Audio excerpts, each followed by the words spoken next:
Lamborghini builds cars that look like they should dominate Formula 1. So why they have never raced properly in it? And why after 60 years does the world's wildest car brand still avoid the world's fastest sport?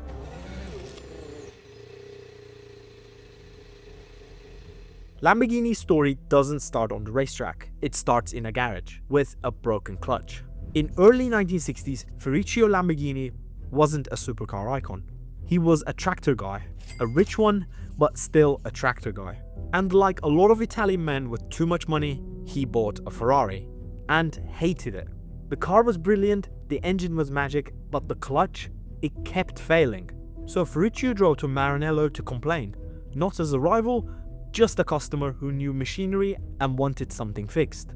Enzo Ferrari didn't exactly welcome the feedback. He looked at Ferruccio in the eye and said, "You stick to building tractors, I'll build the cars." And that was the moment everything changed. Ferruccio went home angry, furious even, and decided he wasn't going to prove Enzo wrong on a racetrack.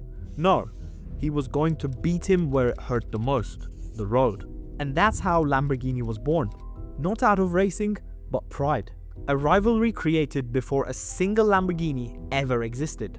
4 months later, the first Lambo, the 350 GT, rolled out of a tiny workshop built by 5 ex-Ferrari engineers who also had their own issues with Enzo.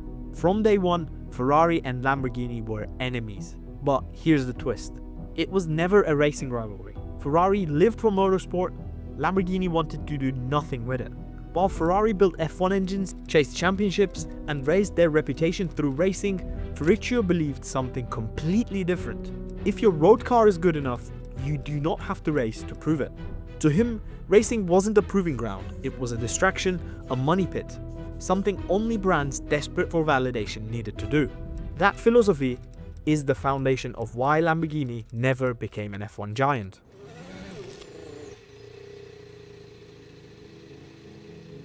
Lamborghini didn't jump into racing right away, but eventually curiosity caught up. Their first real step into motorsport wasn't Formula 1. It was something far less glamorous, and it went badly. In the 1970s, BMW asked Lamborghini to help build a new Group 4 race car. Big deal. Big opportunity. This could have been Lambo's way into proper racing. Instead, disaster. Lamborghini built the prototypes, but the company was collapsing financially. They couldn't deliver the cars fast enough. BMW took the project away and finished it elsewhere. Those cars would go on to become the BMW M1, one of the most iconic racing silhouettes ever made. And Lamborghini's name, nowhere near it. That was their first real brush with racing. A chance to prove themselves, a chance to battle the giants, missed. Their next attempt didn't happen until the late 80s, and this time they went straight to Formula 1. 1989. Lamborghini became an engine supplier, not to Ferrari, not to McLaren, to small midfield and back market teams, Larousse, Minardi, Lotus, Ligier, Modena. It was a weird chapter, almost forgotten now. The engines weren't terrible, Suzuki even scored a shock podium in Japan 1990, but when your highlight reel is a single third place, something isn't working. The low point, the Modena, Lambo 291. A gorgeous blue car with zero performance. It failed to qualify 26 times in one season.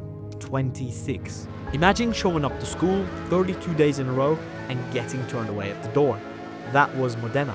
By 1993, Lamborghini had enough. But before they disappeared from Formula 1 completely, there was one last twist that almost changed F1 history. McLaren in 1993 were desperate. Their Ford Cosworth engines were down on power, 70 horsepower weaker than the competition, and Senna was already considering leaving the team. So Ron Dennis, the McLaren team boss, started secretly testing alternatives for 1994. And that's when something unbelievable happened. On a quiet test day in Estoril, Ayrton Senna climbed into a completely white McLaren. No logos, no sponsors, just a prototype chassis fitted with a Lamborghini V12. The McLaren Lamborghini M48B. A car so strange people now call it the McLambo. And here's the crazy part, Senna loved it. The Lambo V12 was a monster. According to Senna himself, finally something he could fight with. Even McLaren's new driver Mika Häkkinen tested it at Silverstone and went 1.2 seconds faster than McLaren's real qualifying time that year. Senna asked to use the Lambo-powered car for the final 3 races of the season. That's how good it was. But behind the scenes, McLaren had already signed a contract with Peugeot. The test was never supposed to be this fast. But the deal never happened. McLaren were locked into Peugeot for 1994, Senna left for Williams, and Lamborghini never supplied another Formula 1 engine again. And that unreal what-if moment became the final chapter of Lamborghini's Formula 1 history.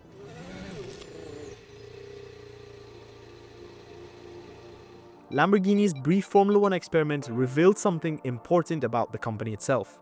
It wasn't the poor results that mattered, it was the reaction afterwards that told the real story. Most manufacturers who enter F1 and struggle try again. They restructure, they rebuild, they return with a new plan.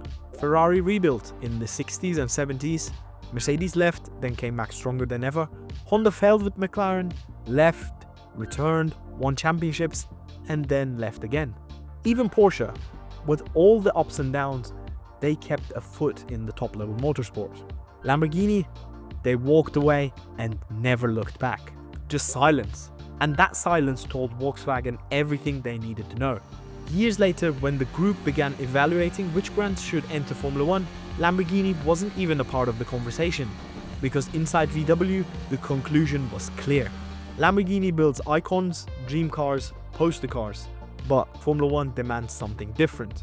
A racing culture, long-term investment, a willingness to take years of pain before seeing success, and the appetite to spend hundreds of millions every single season. Lamborghini never truly had that.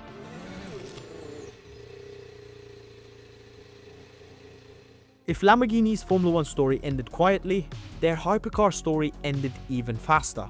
The SC63, the most ambitious motorsport project Lamborghini had ever attempted. A proper factory effort, built with Ligier, hybrid power, global program, and for the first time ever, a chance to fight Ferrari on equal terms. On paper, everything looked perfect. The WEC hypercar rules were designed to attract new manufacturers, and Lamborghini jumped in early. But reality hit almost instantly. The car debuted in 2024, and by late 2025, the entire program was gone. With no dramatic goodbye, no long-term plan, just a quiet statement, Lamborghini was withdrawing from the top-tier endurance racing. Officially, Lamborghini blamed a strategic realignment, but the real reasons were painfully straightforward. 1. Money. As development went on, the costs spiraled far beyond what they expected. More parts, more people, more testing, more everything. 2. Their main partner walked away. Iron Lynx, who funded a huge portion of the program, pulled out. And Volkswagen did not want to bankroll a losing program. And Lamborghini wasn't willing to carry the project alone. Just like that, the SC63 was on life support. And when Lamborghini announced their future plans, the message went unmistakable. They were not doubling down, they were scaling down. A full return to GT3, a new customer car, the Temerario, more Super Trofeo, more safe, more profitable, low-stakes racing. And that's the pattern. Lamborghini builds incredible road cars, but in motorsport, they never go all the way in. They take a big swing and pull back the moment it gets difficult, expensive, or political. They did it with BMW in the 1970s, they did it with Formula 1 in the 1990s, and the SC63 became the latest entry on the list. A top-class program they simply weren't willing to fight for. The hypercar project proved something the brand's history has hinted at for decades. Lamborghini dabbles in motorsport, but they don't commit to it.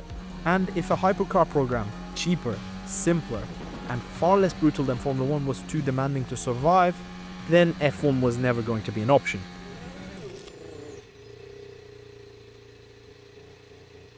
For all the mythology around Lamborghini, the financial side of the company has always been fragile, and that alone explains almost everything about the motorsport story. Because here's the truth that nobody romanticizes. They've never been a financially stable company for long enough to build a Formula 1 team. Not in the 60s, not in the 70s, not in the 80s, not even today. Ferruccio built the company in 1963, and by 1974, he was forced to sell it because the oil crisis nearly wiped them out. Under the new owners, Lamborghini went bankrupt 4 years later in 1978. They were rescued again in the 80s by the Merman brothers, who then sold the company to Chrysler in 1987. Then Chrysler sold the team to a Thai Malaysian group in 1994.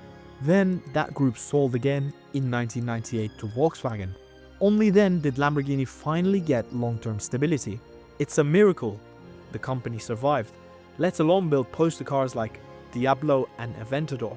But every ownership change meant the same thing: no consistent boardroom. Every time the ownership changed, the priorities changed with it. One CEO wanted expansion, the next wanted survival, and the next wanted to sell the company entirely. Lamborghini never had the stability or the appetite to build a long-term racing empire. Not like Ferrari, whose business revolves around racing. Lamborghini kept dipping its toes into motorsport. Each time, the same pattern: start with ambition, end with a quiet exit. This shows something important. Lamborghini never shut the door on racing, but they never fully opened it either. And even their current leadership admits to it. CEO Stefan Wickelmann has said that Lamborghini will never enter Formula 1. Not because they lack the technology, but because Ferruccio never wanted the company to be a racing team in the first place. Lamborghini was built as a status symbol, not a competition brand, and that philosophy still shapes the company today. And maybe one day, if the stars align, the funding, the stability, the philosophy, the iconic Italian bull might finally charge into Formula 1. But for right now, that moment feels a long way off. Lamborghini won't make the jump, but Audi will. Watch it next to see if they can succeed in Formula 1.